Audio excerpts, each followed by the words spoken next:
It's been a good week. Awesome.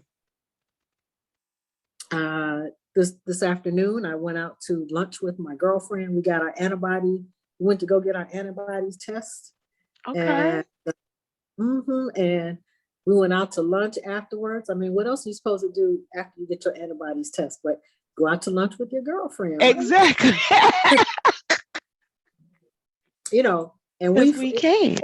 because we can, because we know what to do Right. in order to go out to eat lunch and safely indoors in a restaurant. So our air cave was like right there on our table. Yes. We had our hand guard. We made sure we put that on. Well, we put that Uh-huh. on before we got there. And of course, I had my little bottle of alcohol spray. So I made Uh-huh. sure I sprayed the bench seats and the tabletop before we Right. sat. Right. Girl, all good. We were all good. And well, let me backtrack a minute.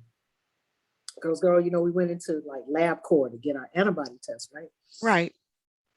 We were one of the first ones to get there. So the phlebotomist took me to the back. And of course, I asked her, I said, did you sanitize the chairs and stuff? She said, oh, yeah, yeah. You were the first person here. And, we sanitize after every patient. And I said, yeah, right.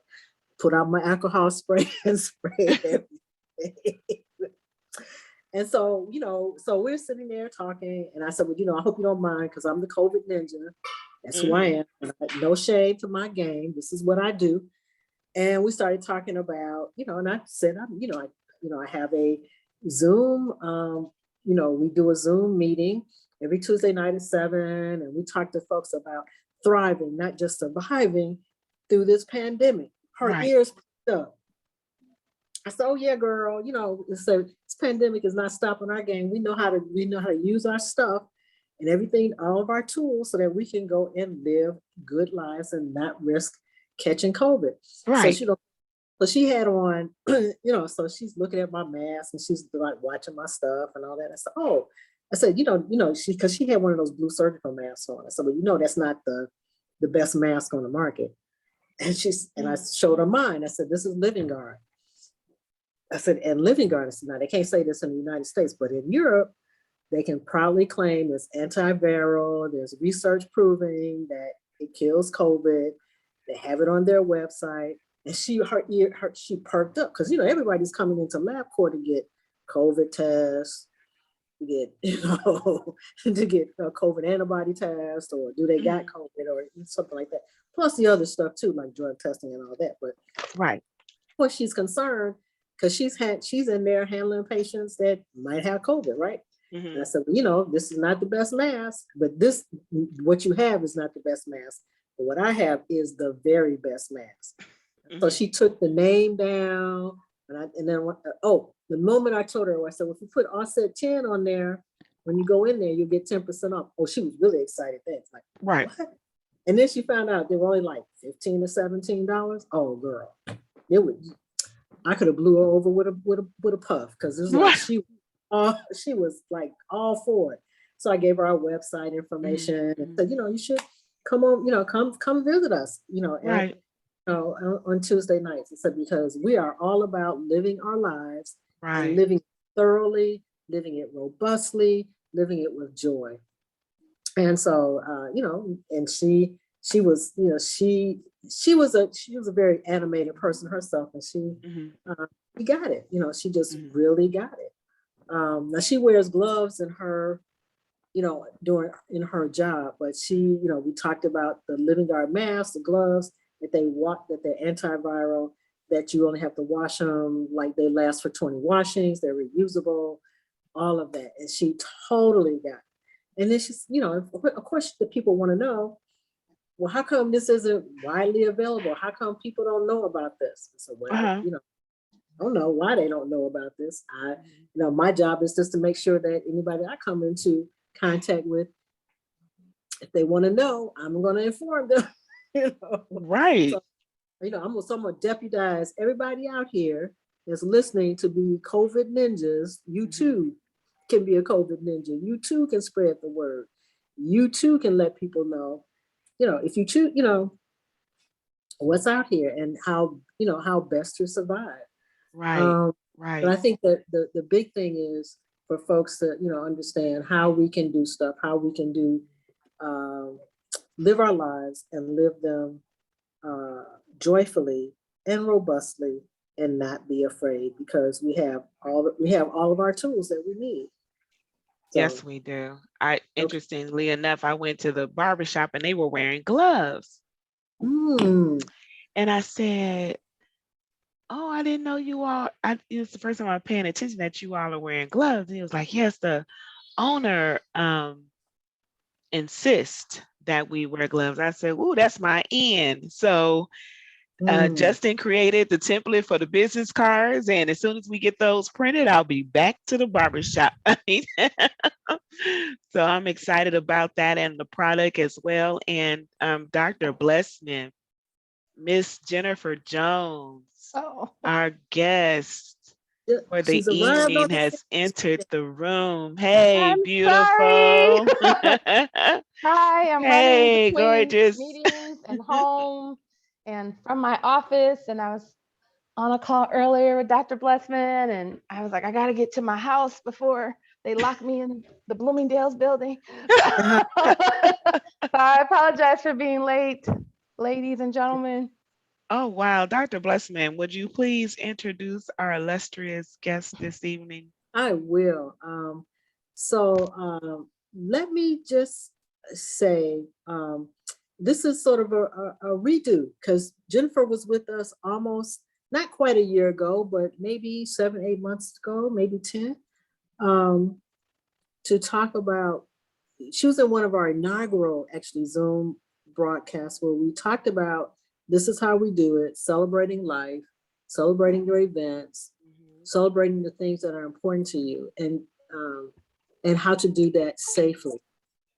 Jennifer and I have been, first of all, Jennifer is an event planner, and she does events for a wide range of people in and around Chicago, and I think she's done some things internationally as well. I mean, just like weddings that have been destination weddings and that kind of thing. And of course, most of her business is around weddings. So I think maybe 2020, a lot of weddings were postponed. And then in 2021, they came back with a vengeance and she's been like uber busy, uber busy. But she's also been, because of some of the things that we've been talking about, she's also been a strong proponent of how you can do like weddings and stuff safely and much more safely. And as one of the things she mentioned to me was, she travels and she does some high-end weddings too, and she said, I can't afford to have anybody get COVID in my business and what I'm doing because that's my reputation that's on the line. So she has been very thorough and very diligent about the COVID protocols that she employs for the events that she does. You may remember she was the one that also planned my wedding anniversary dinner. So, and we had pictures from that. So with no, no, well, should I mention this? For his young sister. I know. So this is an uber talented family. So with no further ado, I'm going to let's take the picture off now and let's talk to Jennifer. So how you doing? Number one, how you doing, girl? I'm doing great. Thank you guys for having me. I'm excited to be here. And Oh, thank you, Dr. Blessman, for having me on yet again. And at this point, I've done 2 events for her. I did a surprise Mother's Day thing for her. Her husband called me up and asked me to do something for her for Mother's Day. And then her anniversary, of course. And that was actually a little bit of a surprise for her too. She knew she was doing something, but she didn't know what. But those times were a little bit different because it was very early stages, not early stages of COVID, but as we were starting to open up just a little bit. So we had a lot more concerns and to deal with. We still are very concerned. Hopefully there's a lot more people around us that are concerned though. Being the COVID ninja, Dr. Blessman was a high concerned client of mine. But she also has like a young son at home and a husband to take care of. And so he was really wanting to do something special for them for their anniversary. But we did have to take the precautions, especially at that point. But there's new technology out that Dr. Blissman has been sharing with all of you. But I do everything from weddings to private dinners to birthday parties to, I don't know, going on a trip with a couple of friends. So you guys feel free to ask me whatever you want. Okay. So I'm going to start off because, and I don't want to, overrule everybody or, but I do want to keep the questions going. So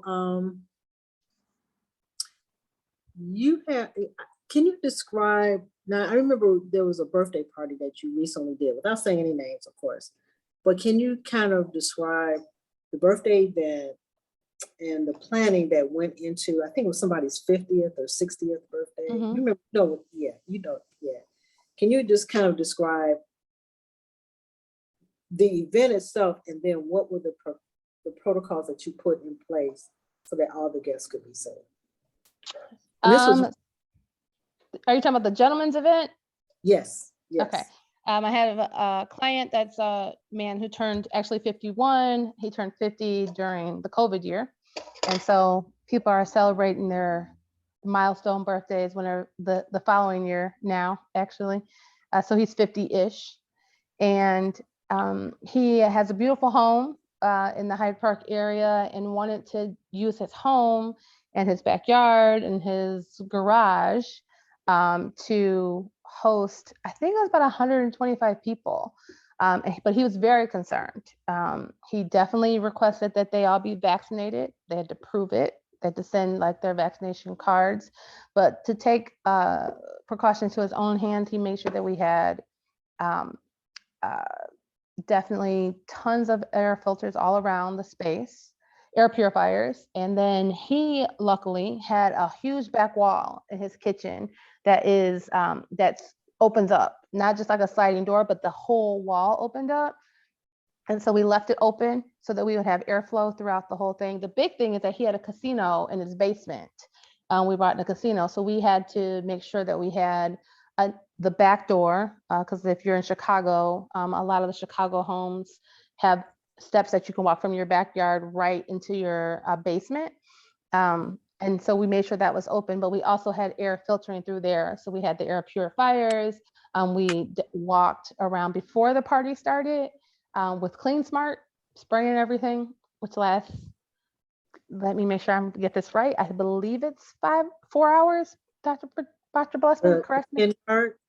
No, the spray, the Clean Smart. No, it's instantaneous. It just disinfects instantaneously. It is not long lasting. So not only was my job to do that before it started, but all throughout the party, I'm walking around with this cute little bottle right here, spraying constantly around the party, just to make sure that, we could keep people as healthy as possible. But if they were outside, they didn't have to have their masks on. But once they came in the house, if they were going to the restroom, all the food was in the house, we did require them to put their mask back on. And people actually complied. Like, they didn't have a problem with it. But it was also a way for him to keep his guest count under control. It is a house. He only wanted a certain amount of people, and he didn't want people just popping up because he knew that they knew that he was having a party. So, making sure that people were vaccinated, and also requiring, not just saying, we would like you to be, but requiring them to be vaccinated was a big deal for him. Okay. So, can you give me the approximate date of that event? That was over the summer? No, that was October, because we were worried about it being cold. It was, right. I think it was like the 3rd or 4th of October. And didn't they also use the hand guard? Yeah. So as you came into the party, you had to use we gave you a mask if you didn't have one, because you came in through the front door, and we put hand guard on your hands, which we knew lasts for 4 hours. Well, the party was only 3.5. So we knew that would be great. And then we also had servers. So no one physically touched the food or the drinks themselves. Like everything that was given to you was handed to you by a server that, of course, they had on gloves and they had on Clean Smart because I'm overly protective. Handguard. I'm sorry. They had on handguard and they had on gloves. And of course, they were all masked through the whole thing. But yeah, we require them to be as safe as possible. We don't want to be a super spreader. There you go. And that would have been, because if he had a casino, there's chips, there's people yelling and talking, and they're all up on top of each other. But even though we made the dealers tell them, hey, you have to keep your mask up. You have to keep your mask up. You guys can have as much fun as you want, but that mask has to stay up because it's not fun when you're sick. So keep that mask up. Okay, so the dealers at the party were also helping to enforce the. Oh, absolutely. Yeah. Oh. Because they're also, they're standing there all night for 3 or 4 hours with different people coming to the table. So they're more acceptable because they're interacting with everybody at some point. So, they want to be safe as well. So I guess they felt. So they were great. They were great. We had a air purifier at every table. There's 3 tables, roulette, blackjack, and what's the other one? Craps. And every single table had their own room size purifier. So we were double purifying. We were making sure. And as far as I know, I have talked to him many times. We have had no complaints of anyone getting ill. So as far as we know. And so what was it like for people, so there was compliance around the vaccination cards, showing the vaccination cards, right? I mean, how would that go? I mean, how did you manage that process? It wasn't bad. Mark, I am a big, just because this is who I am a big paper person. So I am really big on physically sending out an invitation. I don't know if you can call me old school or what it is, but my client works in IT. And so he was very into the digital invitation, which was great in this case, especially because as you RSVP'd, you had to send him a picture of your vaccination card with both shots. You can just have one shot, unless you had Johnson & Johnson. But they just uploaded their cards. And honestly, as far as I know, he got no feedback, no pushback, none of that. I think people are getting to the point where they want to feel, it makes them feel safer knowing that people are asking for this, and that everybody there had to turn it in. So I think it helps people to feel a little safer. It doesn't cure COVID, but it does make you feel better. Okay. All right. And that's good to know about other people's experiences, and that it may not be as that it is going to be accepted, and that people aren't going to be that upset about it. Although, I mean, I guess there will be some, right. Who will be. Just as an aside, I've got a cousin that's coming in, or my husband's cousin is coming in to town, and they want to stop by our house. They're from Colorado, and they want to stop by our house and spend some time with us. And my husband asked, well, do you have, Patricia, he told them, he puts it off on me. Well, Patricia's a COVID ninja. She's going to ask she wants to see your vaccination card. And he wrote back something about, well, it's at home in the safe with our passports. And, I come from a place where we don't worry about whether we got vaccinated or not. And I said, well, he can't come here. I mean, that's okay. Can't show me a vax card. Sorry. You will not be crossing the blessing threshold. Okay. And there's a lot of venues. If you guys are having parties or events or thinking about going to a concert, they require it. I went to the Bulls game the other day, and you have to show your card to get into the United Center. So, or for those people who choose not to be vaccinated, they require that you bring in the COVID test, a negative COVID test within the last 24 hours. That's a lot of planning to do around going to a basketball game, or a concert or out to dinner. That's it's much easier to have this card on your phone and just show it. but they are requiring, in Chicago anyway, they are starting to require it at many different venues. Yep. I have weddings where I'm one of the wedding planners at Fourth Presbyterian Church, and the wedding party, you cannot be in the wedding party at the church if you don't have your card. You have to prove it.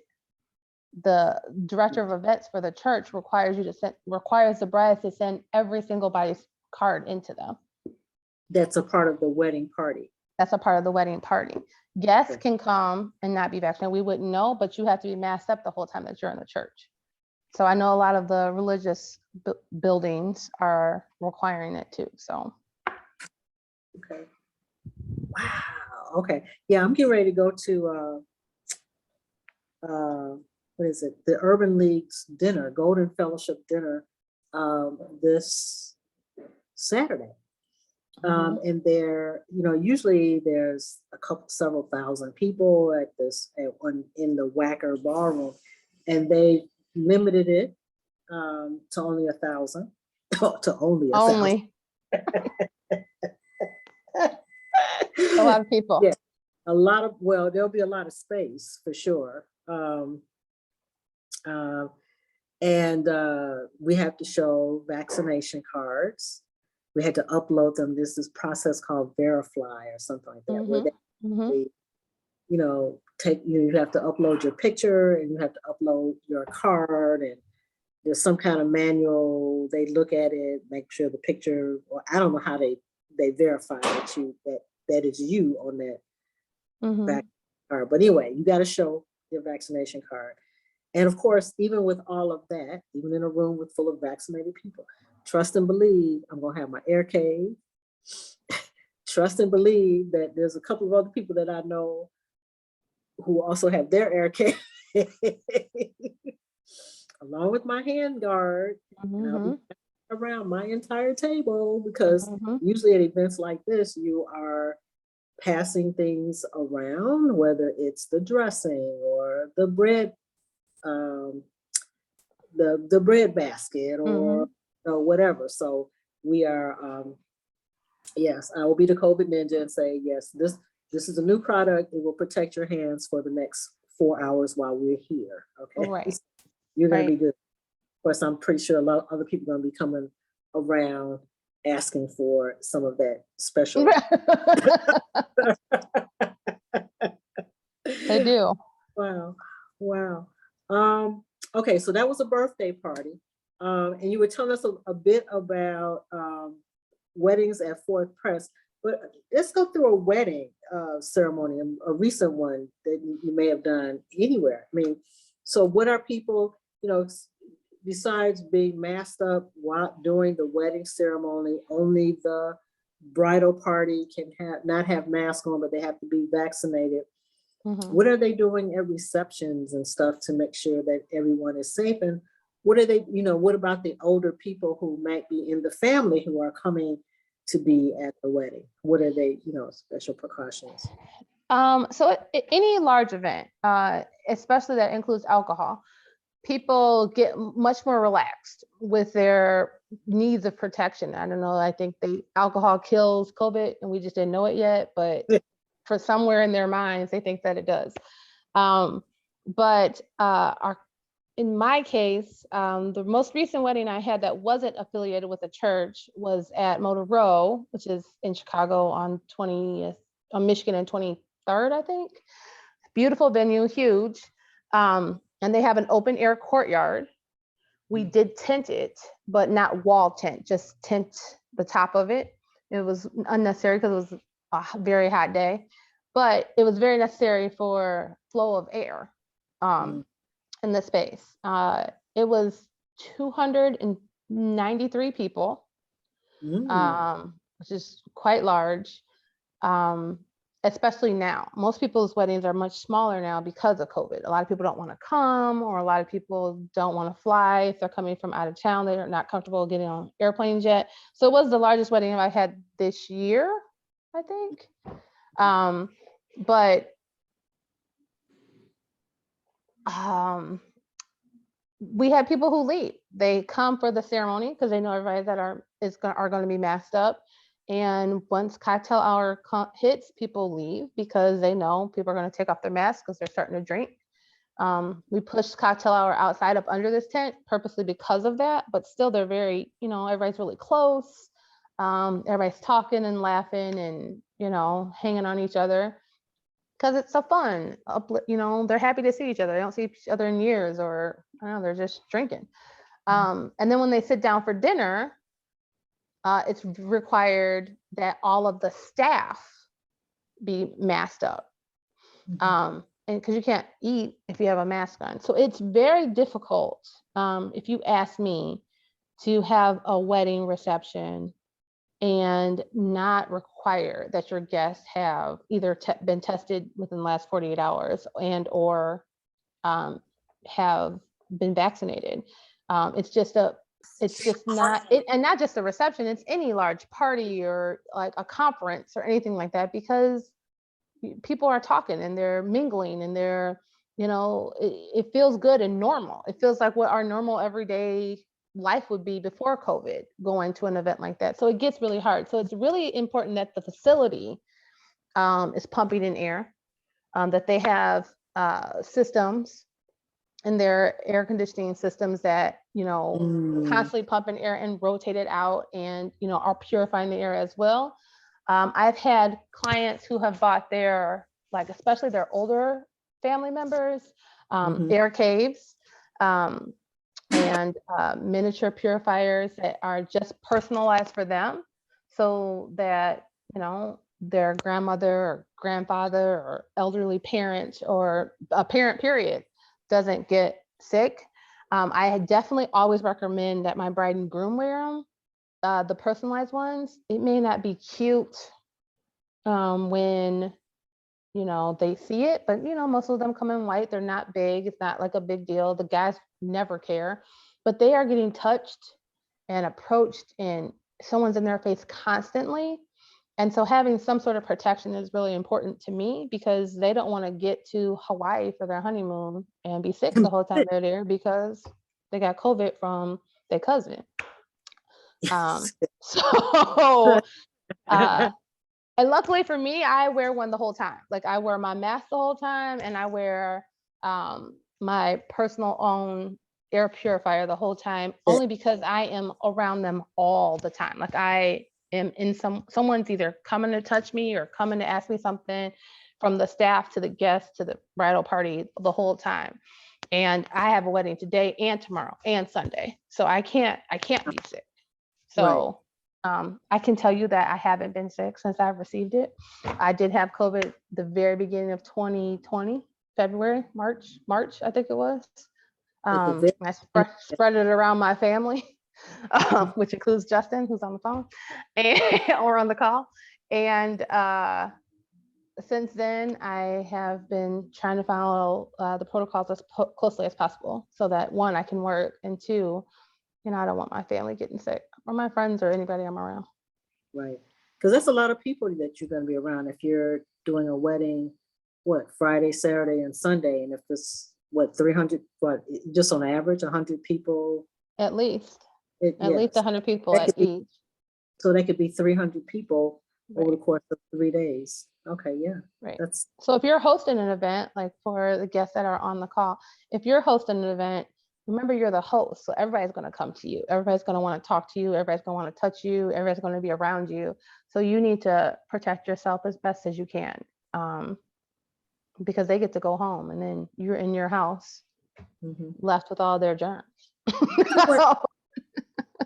And I hadn't, I guess we hadn't talked about that. So if you're the host, and you're the wedding planner, what are you doing to protect yourself? You said you had, of course, I'm pretty sure you had, well, you tell us, what are you doing? I do use the hand guard. I'm going to try to find I'm going to walk through my house. Please don't look around it. My mother's on this call. She'd be very embarrassed if y'all could see my house right now. But remember, I'm a planner, and I had a whole bunch of weddings this year, and my house looks like it. I don't know where it is, but I have my own personal air purifier. Was that like the ionizer that you the ionizer? I wear it around my neck. I wear it to work every day too for my regular job, but I have no idea. It must be in the car. I wear it for the entire event. So I also do that. And then I wear a mask the whole time. If I go eat while they're in the middle of partying and dancing by myself somewhere. So Okay. And you're using your hand guard? I'm using my hand guard for sure. Okay. And then I always carry a Clean Smart with me, whether it's this big bottle or I have a little personal one, simply because I'm interacting with so many people. Gotcha. Okay. I wanted to. So, have you done any? So that's weddings, birthday party. Let me open up the floor to anybody that might have questions. Are there any folks with questions? So I wanted to, before we jumped into the questions, I wanted to just share with you all some symptomology is changing a little here in Montgomery. My neighbor, she has had pink eye for 3 weeks. And her doctor is believing that this is a symptom of either Delta or R1. And they're sending her to Birmingham to run tests. So as we are dealing with the mutations of COVID and its variances, symptomology is changing. So keep that in mind as you prepare for your events and talk to Jennifer about how you can keep your family safe and protected, because we're going into a realm we've never been in before. Yeah. And the holiday season is coming up. So we're weeks away from 3 weeks away, I believe, from Thanksgiving, and then around the corner is Christmas and New Year's Eve. I mean Christmas Eve, Christmas, New Year's Eve, New Year's, before you know it. We're going into the busy holiday season. So we want everyone to be prepared. And like last year, last year was 20 in 2020, they were telling everybody to, stay at home, don't go anywhere, don't celebrate, but we have new stuff and we have options now. But it's also going to be imperative that people think about who they're having these events with. So let me give you an example of a situation where we decided actually not to host an event. My husband's father recently passed away, and he was 87. And we're getting my husband is the only. He's the adult son. He's the adult son, right? And there's no other. He's the only child.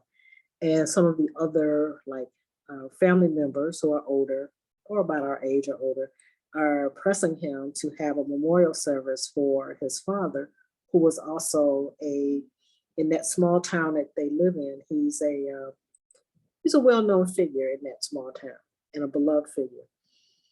And so he asked, my husband was saying, well, I would feel really bad if even one person, if I hosted this event and even one person ended up getting sick or dying because I chose to host a memorial service for my father.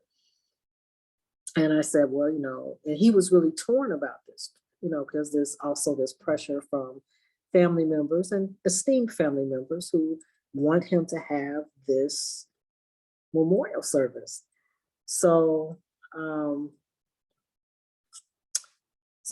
we talked about it a bit, and I heard his anguish in his voice, because he was really being pressed on all sides about, doing this, insisting that he do this memorial service. So I sat down and, of course, did my COVID ninja thing, right?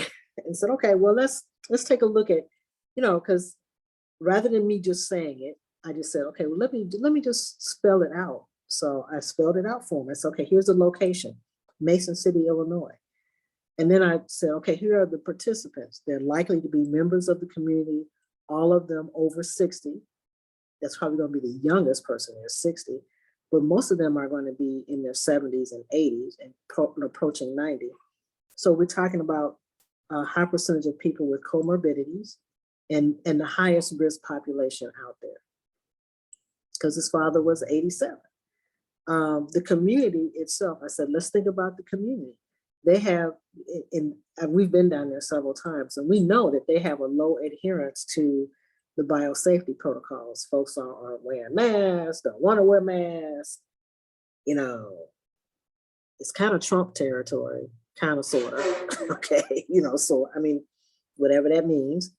But understand that that's what we're dealing with. Okay, folks who may not even be vaccinated, let alone, and just resistant to wear masks, resistant to doing all of that. And then we looked at the infection rate for that county, and in that county, it's pretty high. And they were even saying that there were warning signs of increased COVID risk in the county. For example, if the local area is currently orange, which it was, some questions you should consider include, should I still attend or host a large gathering? Are there additional precautions I should take given my personal or family health risks? Should I wait to dine out or go to a movie?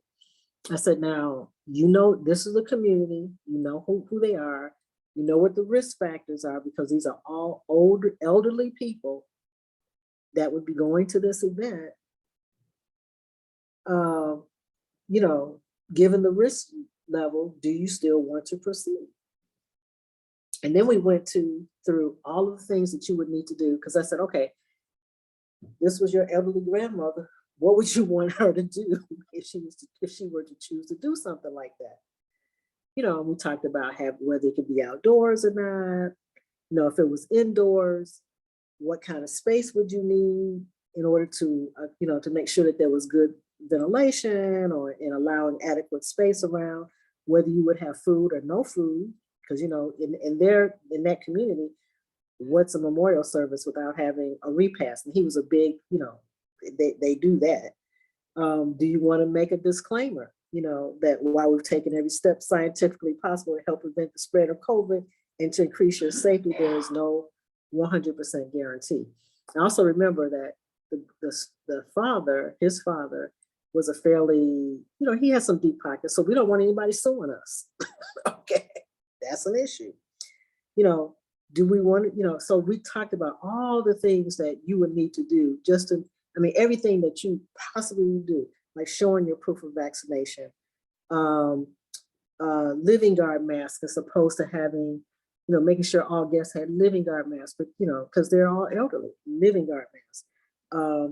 Making sure that every guest had personal ionizer, because if it was my grandmother or my mom, older person, that's what I'd want her to have if she was going to go someplace like that. Hand guard, making sure every family group only, if if you did a seating chart, that family households would sit together. And then we went through all of those precautions. I said, now, how likely is this community going to do any of that? And he said it was very low that they would. I said, okay, so, what do you want to do? So he read it, he looked at it, and he said, you've given me the ammunition now to go back to family members and tell them we are not having it. I am not taking on this liability. If you want to host something for them, have at it. I'm not going to do it. And it's spelled out, right? I said, because, all of his, all of his father's friends, his very close friends, are all elderly. And all it would take, they've already had an outbreak there that went through the nursing home like crazy, because somebody went on a cruise and came back to the nursing home. One of the staff persons went on a cruise, who worked at the nursing home, went back to work. She gave a whole bunch of people COVID. So they've already had an outbreak. I said, okay, so what do you want to do? So those are the things, we've in our holiday book we talked about that we published last year. We talked about, what was it? The title of it was "Don't Let This Blank Blank Blank Virus Steal Your Holiday." We talked about all the steps you need to take in order to host an event in your home, and and whether you want to do that. So I know we have people from all over the United States in this meeting. And there are, so in brief, I've just kind of given you a snapshot of what you would need to consider if you're planning to host something in your home. You got to know your population. You got to know something about the county, the infection rate, where you live. Patricia, someone asked, how do you find out how do you find the rate in your county? In your county? Just if you're in Chicago, if you're in Illinois, I just simply looked up COVID infection rate by county. By county, yeah, Illinois County, and there's a chart that came up. So, and I'm pretty sure you can do that. Pretty much, I think most states are printing that information. So, but yeah, that's how Dr. you digitize, Christy. Yes, most states are you can yeah, can you hear me? You can always go to your local health department, post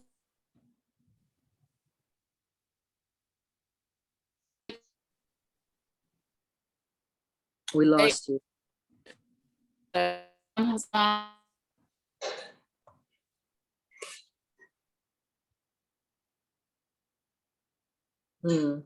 Okay, so we lost Christy. Maybe she'll come back on.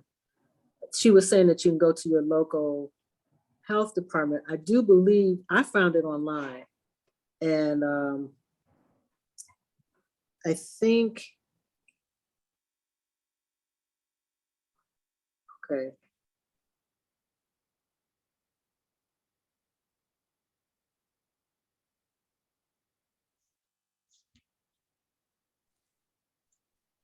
Did we lose Dr. Dr. Blessman? Blessman, were you able to hear anything I said? No. I wasn't able to hear you. No. So you were. I thought you were leading up with, you can go to your county. Health department, right? Your local health department website,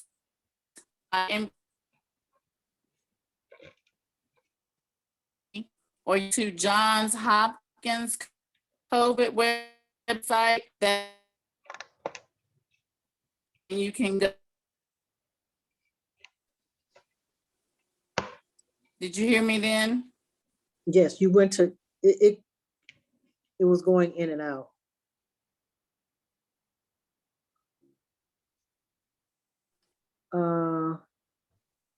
Yeah, yeah, just about every, like I just typed in Mississippi, and it came up, infection rate.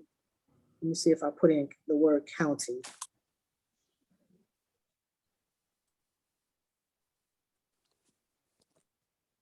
Yep, there's an interactive map. And it is, yeah, so most states are, if you just put in the state, county, and say, COVID tracking, infection rate, something like that, a site will come up that will show that. So my point though is that it's not about, to some extent, it's not necessarily about, while it is important to know what the infection rate is, what's even more important to know is how willing are your people? You got to know your audience. How willing are your people to follow the biosafety protocols to the T? So you notice when Jennifer talked about at the birthday party, everybody put their mask on, everybody showed their vax cards. There was help because for example, the dealers at the different casino tables, they were helping to enforce that with the guests to keep their mask up and that kind of thing.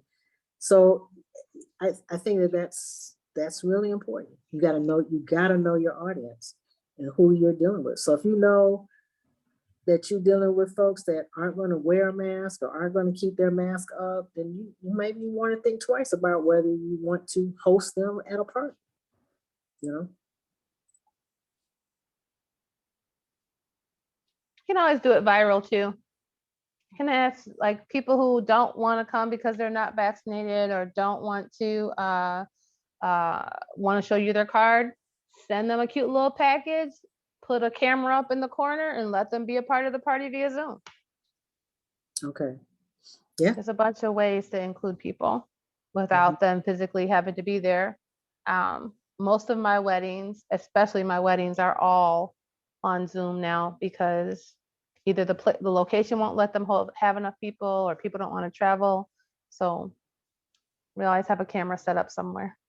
And it's kind of fun when it's at a party or a birthday or something, because people that are there will walk up to the screen because they can, like, we can all see each other. They can see all the people on the screen, and if it's a 50 people on the screen, it's kind of cool to see 50 people in these little big boxes on the screen. So like friends and family will walk up and interact. So that is like a fun thing to have as well too. And people still feel included and like they're a part of the event without being left out, I guess. Okay, so there was a great idea. It's a great idea. Yeah. Grandma is not gonna get on the plane. She's tired. She don't want to wear her mask for 3 hours, 4, 5, 6 hours. She don't want to do that. But she still wants to see her grandbaby walk down the aisle. So she want to be a part of the ceremony. She wants to be a part of the, event. And not just grandma, it could be your little cousin that you mad at because he won't get vaccinated. Like it could be anybody. But it is actually fun. Like the people talk and they have it up the whole night. We stream it the whole night. Okay. What has that experience been like? I mean, you say people talk, do you have somebody coordinate that piece of it too, or? No, that would be me. I just usually use one of the bride or groom's what's it called? Like a tablet. And we set it up, and it's usually like by a ring light. So everybody that walks into the camera is like bright and you can see them and it's really pretty. Okay. And then like during like the speeches, we can turn it so they can see the speeches, but like we mute everybody that's on the camera, that's on the tablet. And then we, parents will come up and start talking to people, or, somebody sent their son will be like, Mom, did you see such and such and such? Or they'll bring people over to it. It's actually kind of fun. Technology can make an event a lot more fun, actually. And then we take a screenshot of the camera so that the bride and groom can have it, so they can have another 50 people, another 50 guests, and I frame it and give it to them as like a wedding gift after their wedding. And it's cool. Oh, so a screenshot of the people that were participating via Zoom. Okay. I hadn't thought about that the people, if it's on Zoom, people could walk up to the tablet. Yeah, and talk to it. And talk to the tablet, right? And talk to the tablet. Because they can't see everybody, right? They can see everybody. They can see everybody. So it's kind of cool when you have 50 people on a screen and then the bride and groom walks up, and if everybody's mic's on, it's like loud and people are like trying to talk to you and they're just happy and clapping. It's really kind of cool, actually, to tell you the truth. And then, they just tell everybody, thank you for being here, and watch the fun unfold. We sent you a bottle of wine that we're all drinking tonight, so get your glass. I send cute little things to the people who can't make it, so that they feel, but it's the same thing that we have here at the actual location, so like whatever the little take home is, or I send the menu so people can make the food if they want it, so they just feel like they're a part of the event. Okay, see, now you sleeping on me, girl. You slept all this like, oh, wait a minute. I can't tell everybody all my secrets, then people won't hire me. They be taking my stuff and running with it.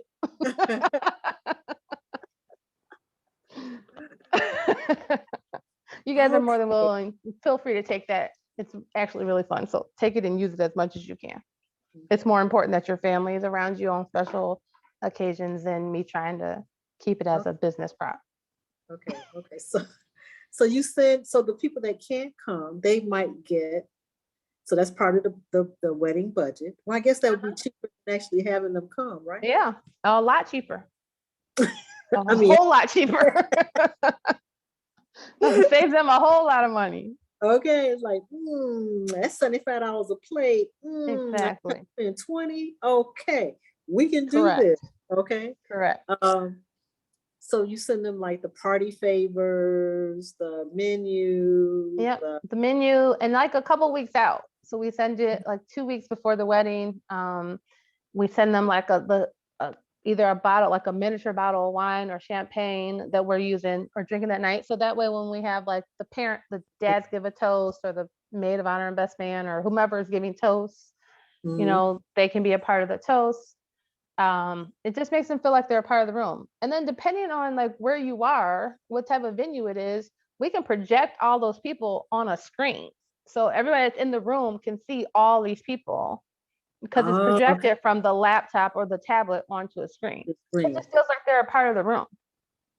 Wow. Okay. Yeah, I was about to ask that. Do places have the capacity to have like a big screen, a huge screen with everybody in on it, and then you could see them, in there, see all the other people that are in it, in the space, but via Zoom.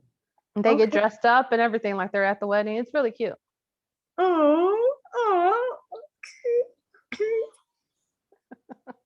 Okay.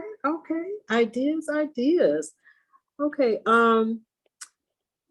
Okay, so when somebody asked, I was wondering if you are needing to educate your clients as much as they are looking to you to educate them. Shirley, you asked that question. Can you unmute and give us some more clarification? Because I'm not quite sure I understand. Yes, I was just, first of all, Jennifer, it's nice to meet you. You brought some wonderful ideas. And I'm sitting here texting my family all this stuff because they're planning Thanksgiving and la da da da da. But I was just wondering, when you get your clients, how educated are they? Are they looking to you to bring in as many ideas as you can? COVID wise or in general? Just making the event safe, because your job now is more than just coordinating the wedding. It is now coordinating the safety of the wedding. Right. They actually, so it really depends on the couple, right? Some couples are very concerned, because I would have to say most of my couples this year moved from last year, right? So they canceled or postponed their wedding in 2020 and moved it to 21. And so, they're living it because they have to work from home now, or they resent out their invitations and a bunch of people say they aren't coming, or they're being invited to all these other weddings. I have bride and grooms who friends are, there's especially sometimes there's a age group, right? A lot of people in their late 20s to like 35, they go to like 30,000 weddings within those few years, because that's a huge age, like that's a common age group, right? But I have brides and grooms who be like, oh, my friends are getting married, but I'm not going because I'm not going to be sick for my own wedding, right? And so they'll be like, I'll send a gift, but I'm not going to their wedding, especially if it's a couple weeks before theirs. They're like, we don't want to risk it. But I usually have to tell them or say, okay, well, have you asked the location? Shirley, it really depends when they bring me in, right? If I am your full planner from day one, we look at locations that we know or that I know have really good safety measures when it comes to taking care of their clients, right? Or I look for a place that has open air, even in the wintertime. I'm in the middle of planning my real job, holiday party, and I don't care how cold it is. We have to have some doors open in here We have to have some airflow from outside. Now we can heat it. We can put like a heater outside the door, so at least some of this air that's coming in is cool, is not as cold. But we have to have airflow because it costs a lot of money for an event space, a restaurant, to redo their whole duct system and upgrade it so that it's COVID friendly.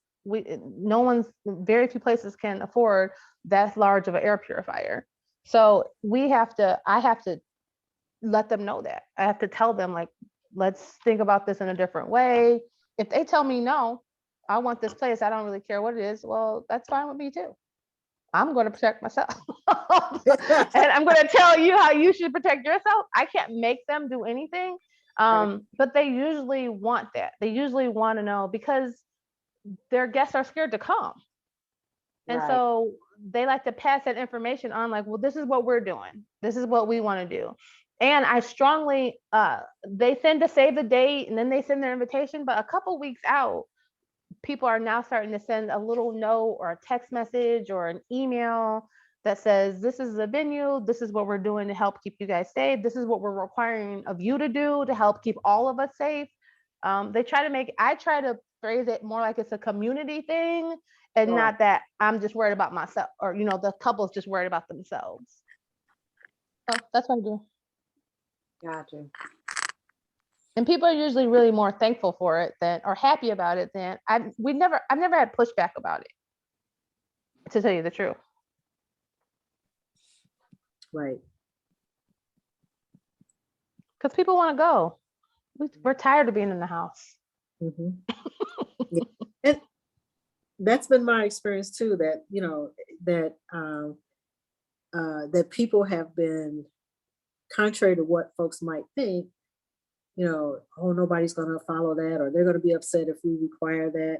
Actually, it's been the opposite. Most people are thankful that you have thought about their safety, and particularly if you've thought about their safety in ways that they hadn't thought about. Trust me, when I walk into places and I pull out that hand guard, a lot of, because a couple of women have been out with me to dinner or lunch recently, like in the last 2 months or so. And I pull out the hand guard, they're all, where's mine? They're all ready to, to accept, their hand guard, because they know that, if we're sharing, whatever, the phone, that's a big one, the phone, because everybody's picking up their phone. Oh, girl, let me show you, my picture or this or that from, this event or whatever. Passing a phone around is pretty standard or common. Taking the selfies or, or the condiments on the table or whatever. So there's, when you're communal, sharing things with our hands is around the table is going to happen. And so people are usually very, very happy about the COVID precautions that we take. So, I would think that if you're planning on hosting an event,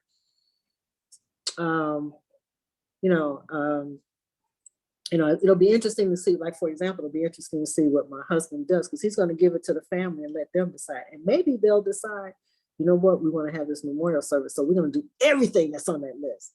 And if that's the case, then we're good, But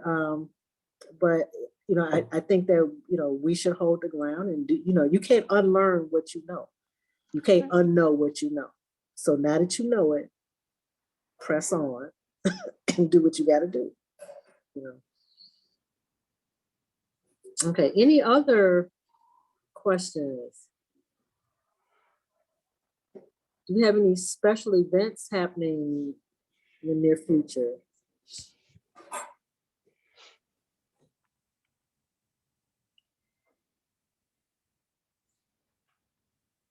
No? I have a suggestion for you guys. If you're worried about people and their hand sanitizing or whatever, or like I have had couples or families that have said, oh, I don't want hand sanitizer sitting on the table, or I don't want, a hand sanitizing station. Like I did for my birthday party, everybody came and got hand guard. But you can also, if you're doing a wedding or if you're doing a sit down dinner, people are so used to hand sanitizer now. Like it's everywhere we go. The grocery store, we're shopping at Home Goods, and it's right there at the register. You squirt it on, right? Like it's everywhere. So going around before you set your table or serve your table and saying, here's some hand sanitizer, not even them knowing what it is, they just take it. They're too busy talking and ready to eat this unbelievable Thanksgiving dinner that they just put their hand out. And now especially if you're using HandGuard, that they're safe for the next 4 hours, whether they know it or not. You're protecting them as the host and yourself simply by offering them something that they would probably take anyway. They just don't realize how long it lasts. Now, if you can bring up the conversation that this is going to last you for 4 hours, that's great. But at that point in time, when you're actually in the midst of your event, or as people come into your house and you're like, okay, well, in my house, we use hand sanitizer or we use HandGuard and put it on and keep it going, right? They don't know. They don't question it. They're happy. It's a fun event. People aren't really asking a whole bunch of questions when they're here to have a good time. They want to put some stuff on and go on about their day. Everybody's used to hand sanitizer. That HandGuard is probably one of the best things that you could possibly use, especially when you're having an event and it's dinner and people are sitting around passing plates and napkins and food and everything else. So that is probably like the biggest help that I would strongly suggest that people do. And it's easy. Nobody pushes back on it.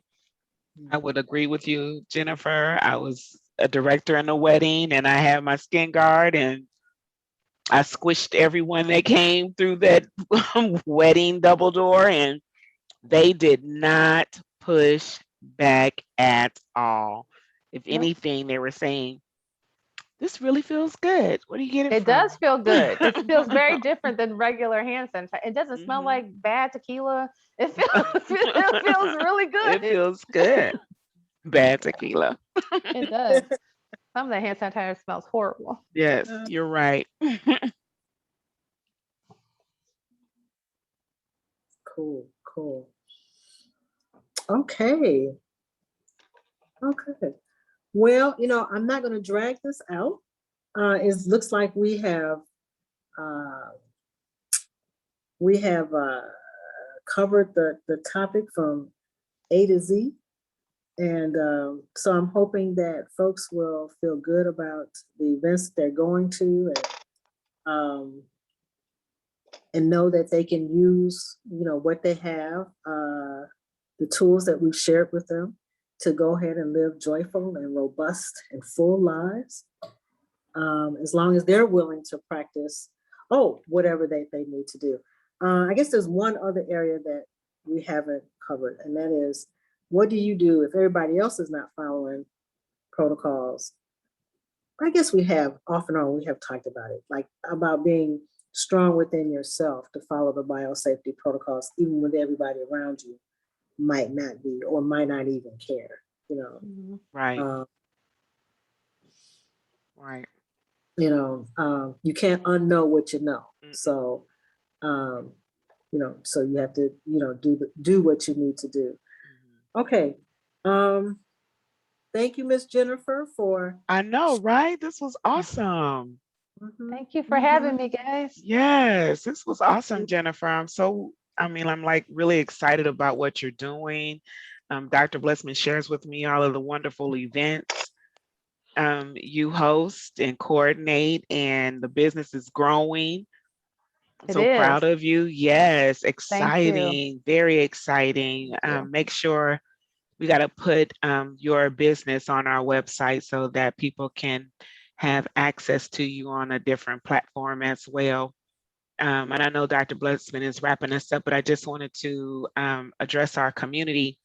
If you want the video of Skin Guard with Alyssa Schroeder, that video is ready. Please add your email address to the chat so that I can get it. I'll leave it up a couple of minutes after we say goodnight so that I can get your information.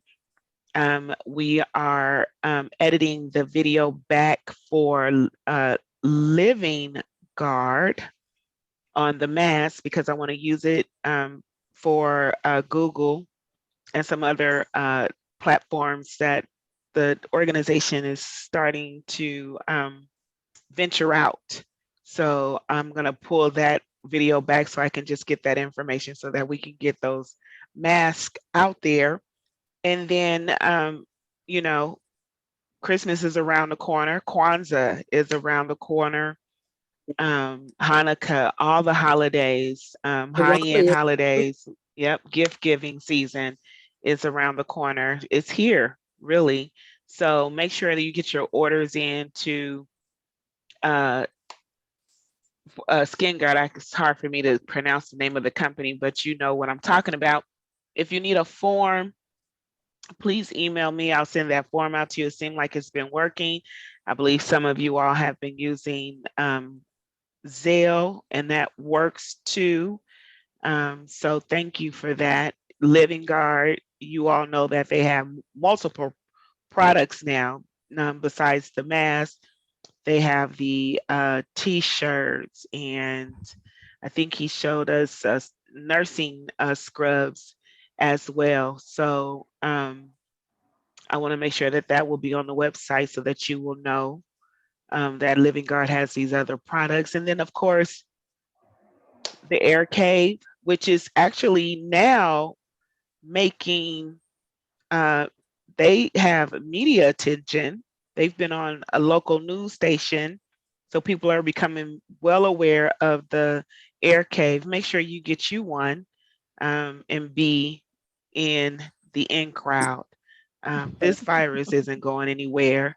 Auset, remember, don't forget to use their discount code. Yeah, to- Auset-5 for the Air Cave, right, Dr. Blessman? Yes, Air Cave 5, I'm sorry, Auset-5 for the Air Cave, Auset-10 for your li- Living Guard, yep, and your and Skin Hand Guard. Guard, and your, yep. Yes, yeah, I'm sorry. Skin Guard, Hand Guard, Hand Guard. Is it Skin Guard or Hand Skin Guard? Guard, Doc.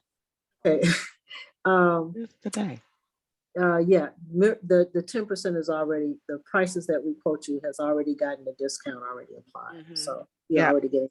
I have some community members reaching back to me saying that they have been purchasing the product and not using the code, and so you're losing Yeah, if you you're don't losing, get, if yeah. you And know. Dr. Blessman, you know, she negotiated these contracts to make sure that our community can get these products, you know, a little less than what everyone else is paying for them. So this is done out of love. Use the code. Use the code. Dr. Blessman, that's all I have. And give the code to your friends, you know. That's right. Yeah, let's see. I think I see questions or comments in the chat. Let's see. Not Shin Guard, Skin Guard, and not Airwave, Air Cave. Justin. Oh, Justin is still rebounding from his his UK trip. I get it. I understand. you got jet lag still. Okay. I tried. So it's Air Cave, Auset-5, and then everyone. Dr. Blessman, can I ask you, did you go take your antibody test? Today. Shirley and I went out today to go get it, okay, at LabCorp. So how fast did you get the results? They say within 3 days, but Shirley's done it before. I think she said she got it in, well, Shirley, how fast did you get it down? Was it in? If I recall it was the next day, but the end of the day. And because you had to set up an account with LabCode, you could go in and see it and print it out. Now, Shirley, did your insurance pay for that? So the first time, I'm sure they did. The second, this was my second time, I'm not really sure because they had a different registration protocol. Okay. But my thoughts were, if, and they had said previously that if the insurance was not going to pay for it, it was going to be $46. So Okay. from my perspective, that was a small investment for me to get that valuable information. So I used it before I went to Houston. And I Mm-hmm. can't tell you how confident I felt in a city that has no mandates and that we're not doing half of the protocols, that I was doing.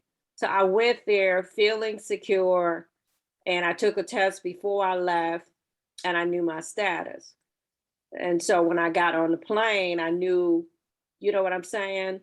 That Now, can I ask you, Shirley, were you ever vaccinated? yes.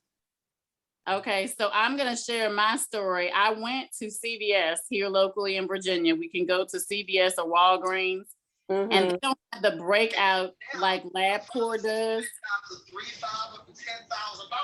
But I paid the $38 because my insurance would not cover it. But I kind of knew from what Dr. Rowland had told us, and I am a scientist, and it's like I had no antibodies left from my vaccine. Mm. Okay. I didn't have any antibodies, and I thank Dr. Blessman, Dr. Rowland, and all of y'all for the protocol, which I know a lot of safety protocols because I used to work in a lab years ago. But I just know that I take care of my elderly father. So he, his immune system is immunocompromised. And I thank God that I just stuck to those protocols because, I easily could have caught something from somebody else and Correct. transmitted it to my father. And it's like, it's very important because when y'all said that, I have been trying to get the antibody test for a while, but LabCorp and a lot of places were not doing it. So I got a booster shot, okay, because I had the J&J, and I want to see in 2 weeks, I'm going to go to LabCorp to see what my antibody levels are. Mm-hmm. Yep. So we definitely specified the antibody tests. Okay. That And was the one- the test that we And got. make sure it's the one where they draw your blood. What was the name of it? I forget the name of it. I think it's quantitative Yes. antibody tests. You just have to make sure, the one thing that I found out today is that you have to make sure that you make your reservations for the accurate tests that you want. And Okay. that all of the payment protocol, if you will, has been processed before you get there. Okay. So that was something that I had to step back, sat down, and figure out with Dr. Blessman's help on how to do it on my phone to get it done so I wouldn't have to leave and come back. Mm-hmm. Good to know. Thank you. But we Yeah, got it done today. Yeah, we got it. So, so next week I'll let you know where we are. I mean, I got vaccinated and then I got a booster shot. I don't remember the date, but My situation is different because I've gotten vaccinated. I have not got the booster. Now, my strategy is when I had the antibody test in July, it said that I had greater than 12,000 antibodies. So I was, trying to think, well, hey, maybe I'll wait and get my antibodies when I know it's lower because I'm testing every 3 months. So which vaccine did you take, may I ask? I had Moderna. Okay, that's the same one my father had. But a lot of people and a lot of the nurses and health professionals here are telling me that J&J did not last as well for people because, that was the one shot.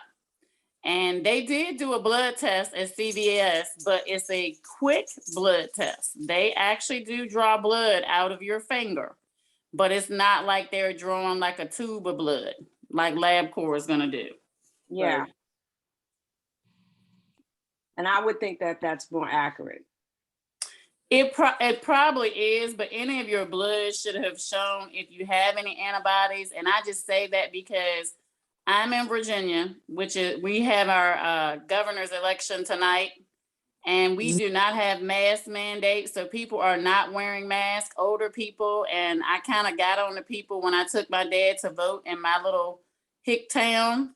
And it's like a lot of people are going to start dropping because they have a false sense of security that they are protected by those vaccines. Mm-hmm. I agree. Right. I agree 100%. So the antibody test you want is the semi-quantitative COVID-19 antibody test at LabCorp. Okay, thank you. There are other types, but this is the one they're gonna take it out your arm, girl, and like they do. Oh, And okay. yeah, and I will let folks know next week. They have not done. Well, I shouldn't say that they have not done, because I'm not heading up the research department. But it'd be interesting to see, really. First of all, the questions I have is, does this vaccine work for everybody? Apparently not, because there's some people that, like I mentioned, I have a friend who has had all of the vaccines, and none of them, his body will not produce any antibodies to any of the vaccines at all. He has a particular type of blood cancer. But okay, that might be his specific experience.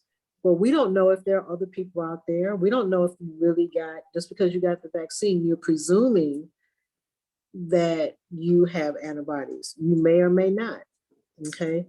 And that's why Dr. Rowland was suggesting that, we go and test, at the 30-day mark, at the 60-day mark, and at the 90-day mark, every 30 days pretty much.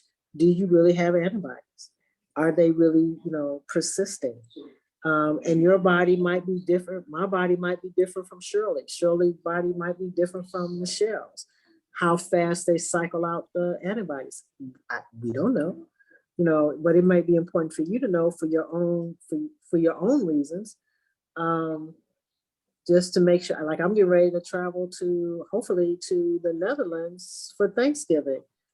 I'm hoping that we will have robust antibodies when we get ready to go.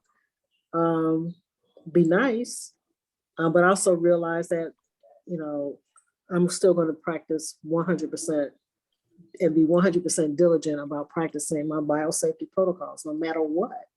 That's what I was getting ready to say. My philosophy is, because of my own issues, is that I pretend in my mind that no one has had a vaccine, including myself. So I'm still doing the same thing that I was doing before there was a vaccine, because I believe that that's what got me to a point where I lived to get a vaccine. And that was a whole year later.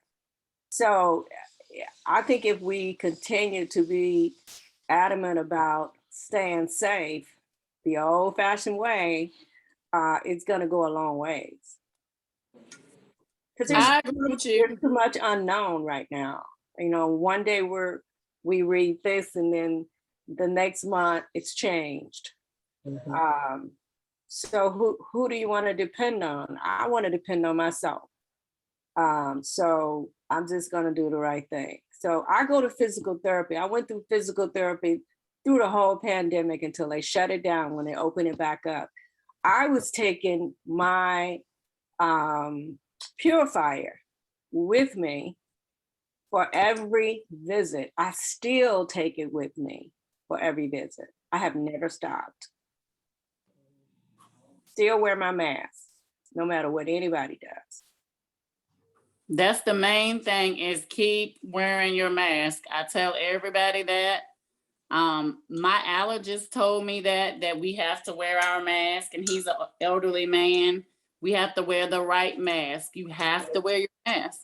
Mm-hmm. I agree with everything y'all are saying. So Dr. Blessman, I'm curious to know, and I hope you have a lot of antibodies, but it's been a while since I got my vaccination. I got my vaccination in March. So, last Wednesday, when I took the antibody test, I was expecting to have a small amount, but I had none. So I took my booster last Thursday. So I'll wait a few weeks and then I will go to LabCorp. So thank you, ladies. Absolutely, absolutely. I had mine in February. My last one was like the second of my second vaccination was like the end of February. And I believe we had our booster in October. So we're 30 days out. And, I just want to make sure that, everything's good. But Shirley is absolutely right. We have too many unknowns. And so we just really have to live like everybody doesn't have a vaccine. You just have to protect yourself and your family because that's all you can do. We cannot make people wear masks and it's only going to get worse. If our state goes Republican, which in the last couple of elections, we always go blue. It will be a setback for us because we'll be like we're in Trump time. So, are y'all voting today? Yeah, well, they had the election today. I voted, Michelle, 3 weeks ago. I always vote early. I did take my father to vote today because it's a tight election. Yes. And our people are sleeping. And I encourage all of y'all, when it is time for you to vote for your governor, please make sure you go and vote. Please encourage your family members. Not only is the presidential election important, but your governor election, your mayoral election, all of those elections are very important to the welfare of our people. Yes, I know. I live in a state that African Americans primarily vote Republican in a lot of instances, and it's just, it's they vote against their interest. I don't understand if they understand what their interest is. They don't. They don't. I find, Michelle, and I'm not picking on anybody. Let me not say that's my disclaimer. I'm not picking on you. But I find if people don't like work in this area, like I've worked for the government for years and they don't live in this DMV area, most people outside of the areas don't really know how Washington works. And especially our Black people. So it's up to us to educate people. And that's why we always try to tell y'all stuff like I told you, what your governor did was illegal. Like I can pull the regulations on it. She needs to go to jail. That money was earmarked to go to COVID issues, not for her to use for prisons. And y'all need to hold her responsible for it. I don't think they know how to hold her responsible for it, Ms. Watson. Honestly, I mean, it's a different kind of. It's hard to explain. No, it's not, because I understand. I deal with those Yes. every day. But the problem is we have to educate our people that this is a new day and time. And it's so many of us Black people that are educated. We have degrees and they have to start listening to what we're telling them, because the other kind of people are not going to look out for us. That's why I listen to this group. And I know I have my own science background. And like I said, I work for the government. So it's like, they do not have our interest in mind at all. And people really need to wake up and we need to go back to our roots, because our roots are, we come from religious backgrounds and, depending on our own people, we cannot rely on those people. I'm here to tell you, those people in Washington, they are not our color's friend. Well, and it doesn't help because we remain silent and passive. I mean, that's the way we were. No, ma'am, I don't. I understand, but I mean, we were that way before I was born, and we just got to figure out how to come together and take a stand, because we're going to end up with nothing. Yeah, they one thing that I realized, Ms. Watson, is, and that's why I contacted EGI today so that we can try to get our legacy project to come to fruition. But one thing Okay. that I do realize is the violence is so profound Yes. here in the South that the voice has been taken. And I can understand why the voice was taken, because when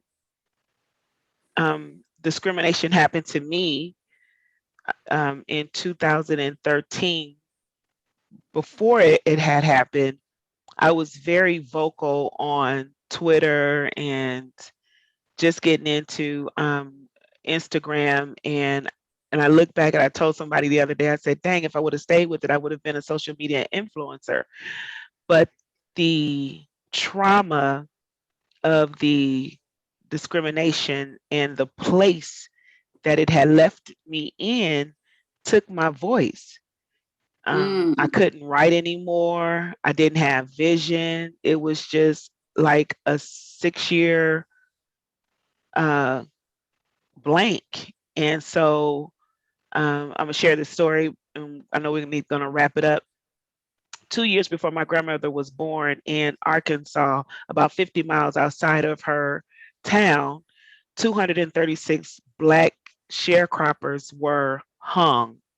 Mm. And she never talked about that. She Mm. never said anything. Wow. And I didn't know it until she was long gone and I was doing some research. And so now I understand why she didn't want to go see The Color Purple, even though by the time, I came into the world, we were living in Los Angeles. I was born free. I didn't understand the trauma, Right. but now I understand the trauma. And so we fast forward 80 years, 90 years from that event, and people are still in a trauma mode, right? We talk about, especially down here in Alabama, right? Um, the bombing of the church where the little girls Right. were. It was just Birmingham. so Mhm. much trauma, so much violence, so much harm. So it's easy to be quiet, stay in your lane, go to work hard, and build a life, especially for the affluent African Americans down here in Alabama. Right now, we do have our, our powerhouse groups, but they stay in their lane, Mm. Mm. so to speak. They don't ruffle or create the waves. Um, Now we do have a young African American mayor, Mayor Reed, and he is doing some pretty awesome things in the city of Montgomery that are coming into fruition. But when you go on this app called Nextdoor, I mean, and you have it in Virginia, they have it in Chicago. So when you go on this app and it's your neighbors talking, did you so and so has a sale, a snake in my backyard, the violence that's happening in Montgomery. And so when you read those comments, they always have something negative to say about our mayor, right? So you have this division within this city itself, which is 80% African American. So others are leaving, and now others are coming, right? Because the Latino community is now becoming more visible here in Montgomery, Alabama. So and more active. You see them more, and they were very hidden. You only see them like early in the morning or late, after work. But now they are working in Walmart, they're working in Target. And so, the city is changing, our country is changing. People are not happy with the change, but it's very scary for me to watch it from within a conservative state. Um, you know, I don't want to push our politics on this flat platform, but we need to vote our interest.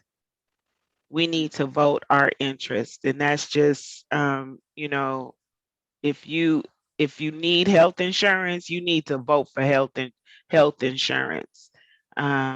If you want access to a middle class life, then you need to vote for that interest.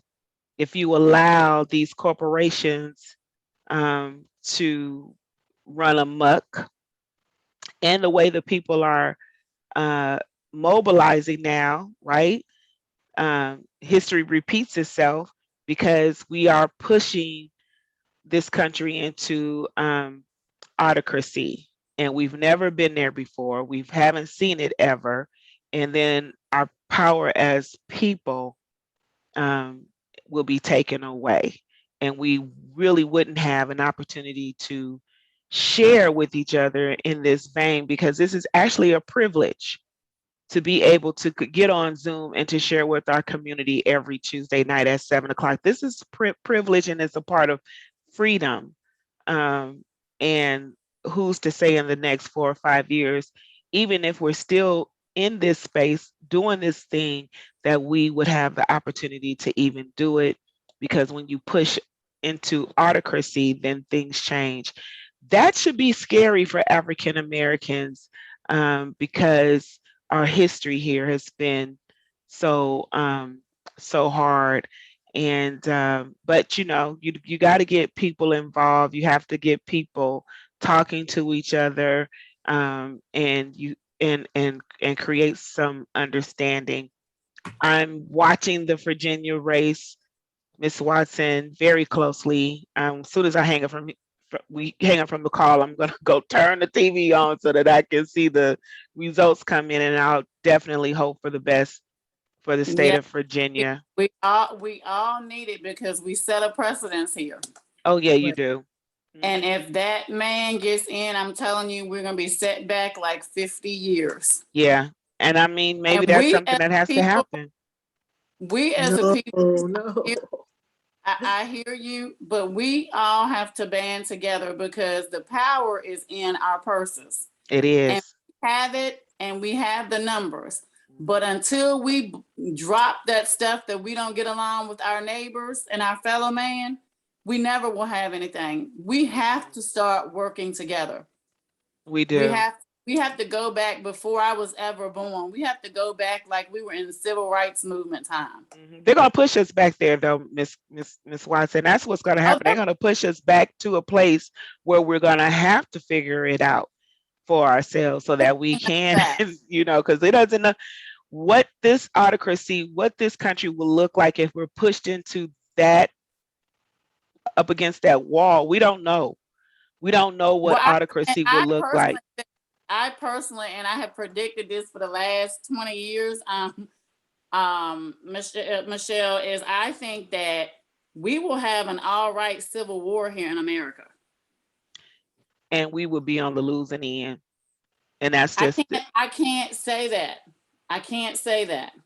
Well, I can't. only because, you know, one of the things that has been happening over the last 15 years is that our government has been giving police department drones, you know, under the table. So, you know, we have lost some self-efficacy as African American people because we've divided so much. Yes. And so it won't be good for us if this country pushes itself into some autocracy because they don't want people of color, you know, to overtake this country. And it's in ignorance that this is now happening to us. But when we think about where we came from, right? So one of the things that I say, the reason why America was great is because for 200, 300, 400 years, they received free labor. Right. Right. So all that money has been spent.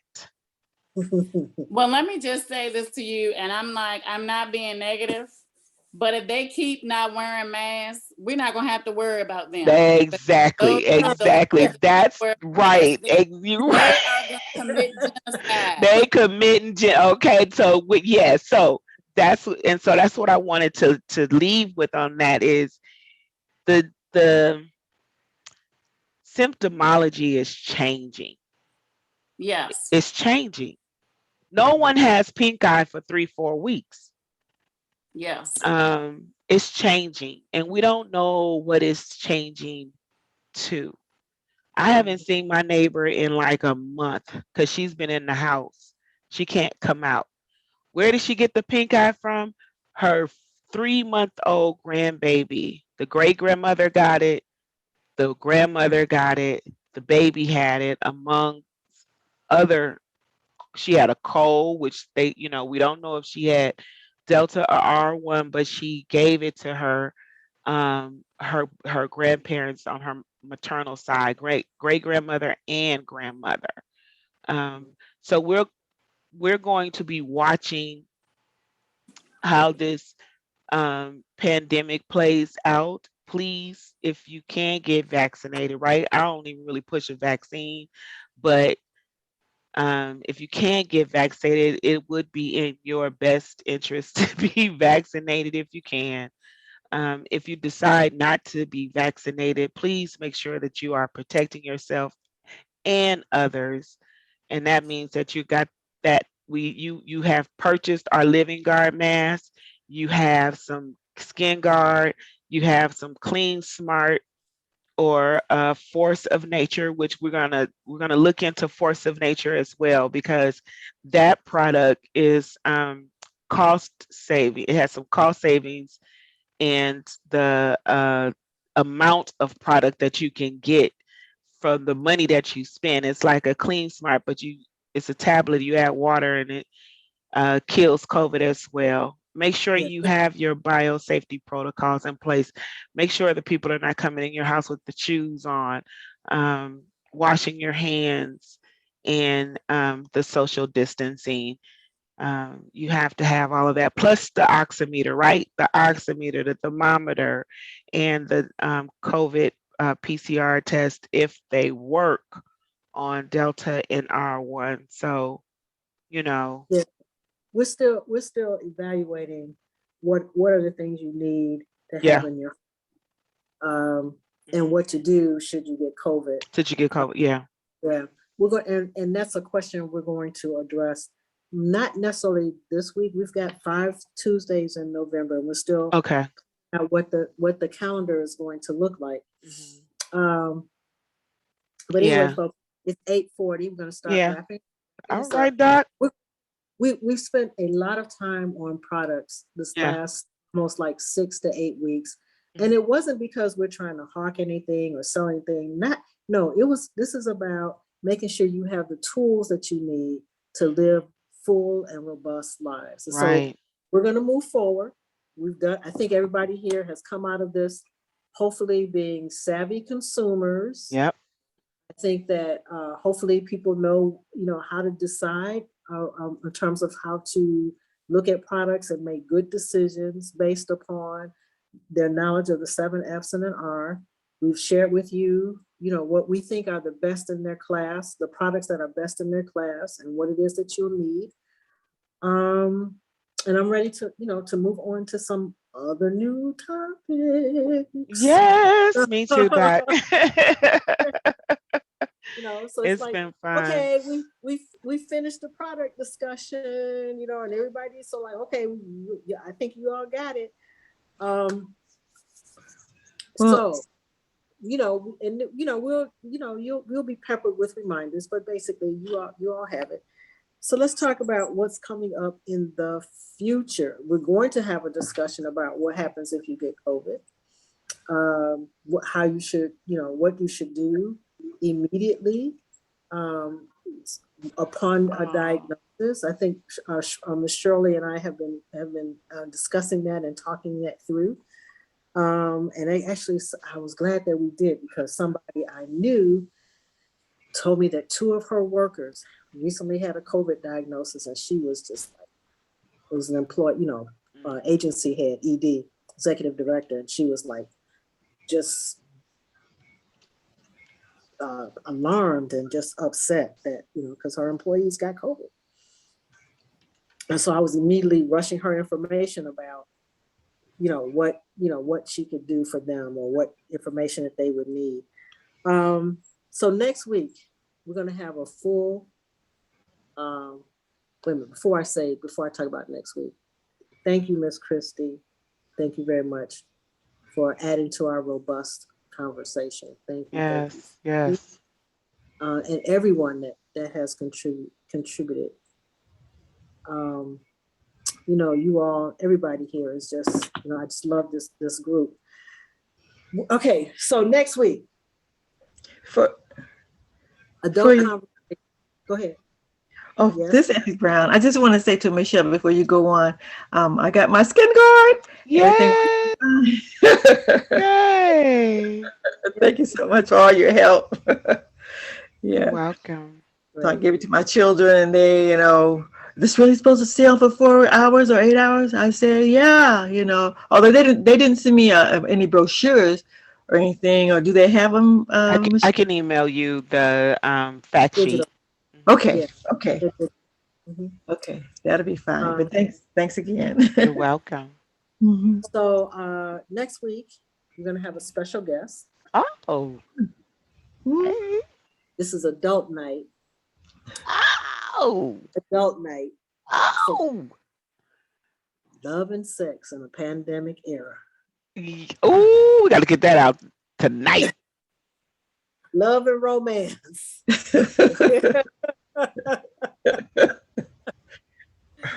Okay. I'm just saying. Ooh, Justin, have you worked on that flyer yet, bro? Not yet. Okay, so be prepared that it will be adult conversation. All right. Adult conversation. Our guest will be Queenie Love. She does the relationship zone. Okay. And she'll be talking about this. She has been, yeah. All right, doctor.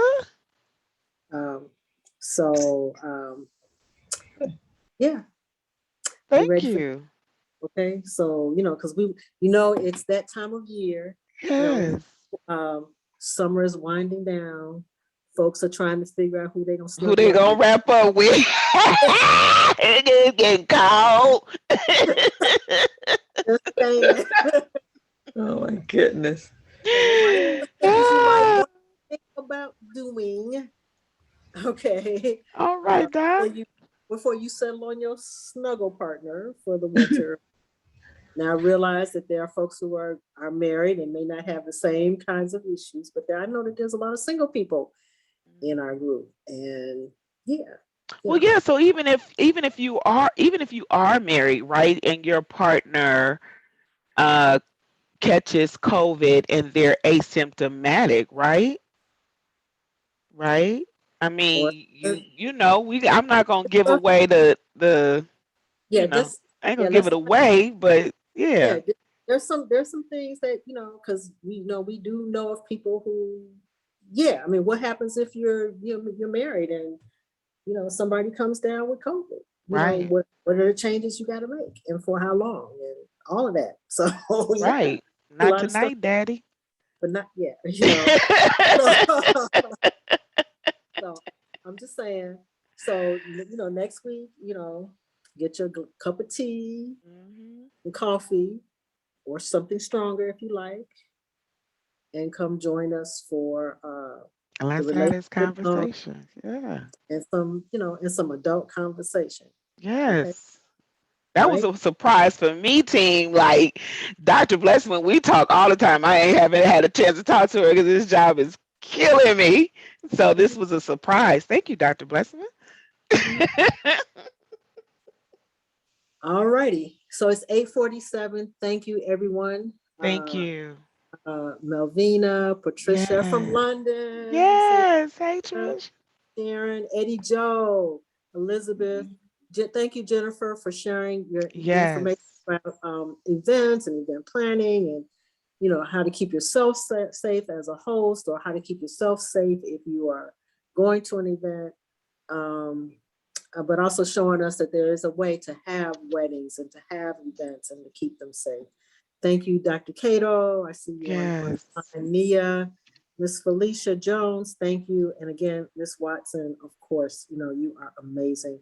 Effie, Miss Brown, I am so happy that your daughter and your granddaughter are doing well. And we had a scare a few weeks back, but I I'm so, know that's right. Thank yeah, you. so glad you're doing well. And Yes. you, Pat Morgan, for joining us tonight. And I will see you same time, same Zoom channel next Tuesday at 7. Good night, everyone. Good night. Good night. Good night, everyone. Good night, Michelle. Good night. Good night, everyone. Good Thank night, you for you joining guys. us. Absolutely, Michelle. Good night. Good Good night. night, Cato. Okay. Great job. Thank you, Thank you, Doctor. Cato. Yeah. It's going to be fun next week. It's gonna be real fun. I'm already thinking about the little intro music. Real sexy. Little sexy, It's gonna be sexy. hot. Okay. Okay. Ah, Oh, we should have okay. our Google account up. Is it up yet, Justin? Is it created it? Our YouTube account? Uh-huh. It's the created. Yep. Oh, we finna It's, put all our videos on Google. yeah. Yay. It's Yeah. attached to your. It's attached to your email address, but it's named Auset. Okay, great. It's all connected. Thank you. I'll be Mhm. uploading tonight. There you go. There you go. Let me go find some pictures of Miss Love, and Okay. we can start producing we want to advertise this. Yes, most definitely. And I'm gonna put it on the other platform too as soon as Justin puts it out. Okay. And Miss Patricia, I learned a lot. you learned a lot today? That's what she said. I learned a Oh, lot. okay. Uh-huh. I think we can all, we can all, So next week, Justin, you might have to, we'll talk offline, but you might have to start us up because I'm training until 6. It's my first client, Okay. but That's we'll talk offline about it. cool. okay. So, Miss Queenie has an active life. Mhm. So, she was one of the first people in, she got the biosafety protocols. Her father died of COVID. Oh, I didn't know that. Yeah, very early on. And so she's been doing a lot of stuff around COVID related stuff. And Mhm. she and I have been talking off and on, not more on than off, but Mhm. about staying safe, Right. pandemic. So she knows that that's our focus, Okay. living lives. And that to me, well, I don't want to give it away because it's a whole. Yeah, I know y'all had a whole conversation. I don't give it away. I want it to be good for me too.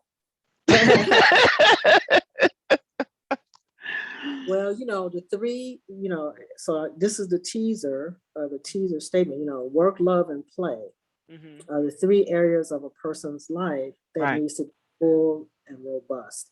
Mhm. So, yeah, we can talk about how you can be safe at work, Mhm. and we're going to talk about how you can be safe at play, Right. but we also need to talk about how you're going to be safe in love. Right. That's a central part of who we are as human beings, Yes. is to be loving with each other. Right. So, yeah, Ooh, I'm it's excited. on and popping. Yes, it's gonna be so cool. Thank you. Oh, yeah. Yeah. Okay.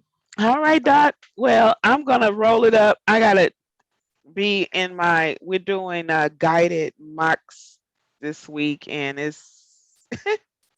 Mm. I'm overwhelmed, but it's okay. It's a good overwhelm. Mm.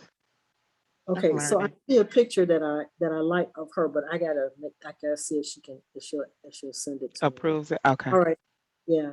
All All right, right. everyone. Good night, to- loved one. Hey, so first of all, I just want to say to Michelle and Justin, Mm. every week, you all are just amazing with your steadiness and how you just get everything done. We are a well-oiled machine. I just Yeah. really appreciate the two of you. And I just want to say thank you. Thank you for welcome. No problem, doctor. At all. Yay. A little heart. Yes. Yeah, how do I do that? How can I send y'all hearts? Can you There at the bottom right, it should say reactions with a little smiley face and a plus sign. If you click, Huh. that's how people raise their hands. Oh yeah, that's true. Okay. Okay, wait a minute. Right Okay, above wait a minute. So if we take off, okay, wait a minute. How do you do that? I don't see it. I don't see it anymore. That. that. You can add, wait a minute. Yep. So I added, but it went to Patricia's thing. You can send them to people. You can also just put a general up. We see it on your screen now. It'll go away in a little bit. Oh, okay. Let's see. Did it? Okay, now how did I get off of? It's on gallery view now. Oh, here it is.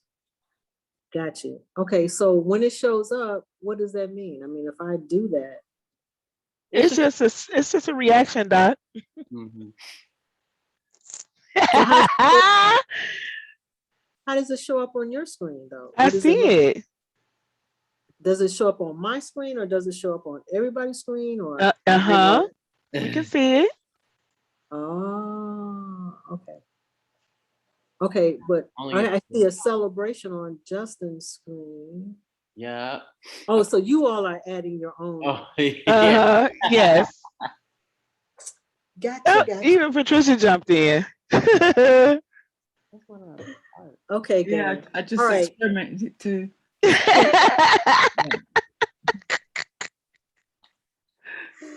Okay. Funny. Okay.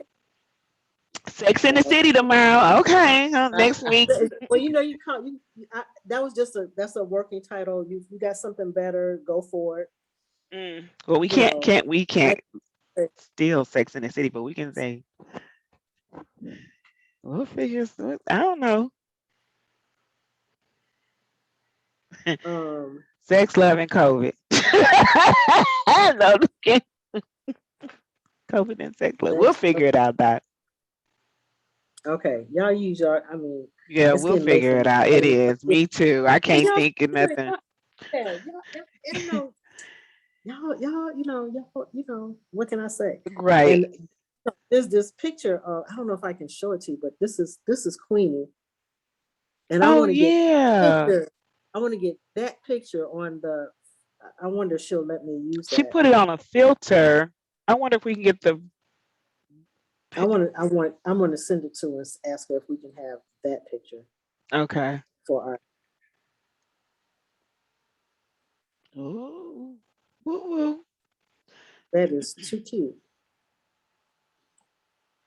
And then maybe we'll have her come back for Valentine's Day too. All right, let me let y'all go. All right. Okay, doctor. I'll talk to you. Bye-bye. Doctor, if you want to send me just like a few details so I can make sure I do the write-up correctly tomorrow for Queenie. Is her name Queenie? Okay. Queenie Love. Her bio. Yeah, just her name or her context. I'm sure I could find her and talk her down. If you want. It's easier if you send me information. Okay. Okay, I will do that. Okay. All right. Okay. Thank you. Good night. Bye-bye.